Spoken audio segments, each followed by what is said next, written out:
বিগত সময়ে শিক্ষা প্রতিষ্ঠান সহ সব প্রতিষ্ঠান ধ্বংস করা হলেও এবার ঘুরে দাঁড়ানোর পালা বলে জানিয়েছেন প্রধানমন্ত্রী তারেক রহমান।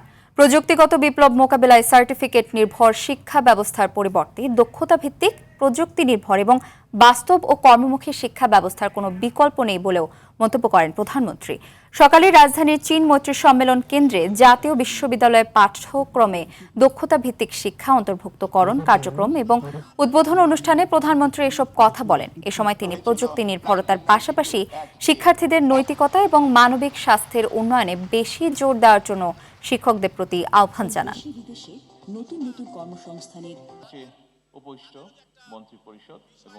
গণতান্ত্রিক বাংলাদেশে এবার অবশ্যই আমাদের ঘুরে দাঁড়ানোর পালা। আমাদেরকে একটি জ্ঞানভিত্তিক রাষ্ট্র এবং সমাজ গড়ে তুলতে হবে। নিশ্চয়ই শিক্ষায় দীক্ষায় জ্ঞানে বিজ্ঞানে প্রযুক্তিতে নিজেদেরকে প্রস্তুত রাখতে না পারলে আমি মনে করি আগামী দিনে বৈশ্বিক প্রতিযোগিতায় টিকে থাকা মনে হয় কষ্টকর হয়ে পড়বে।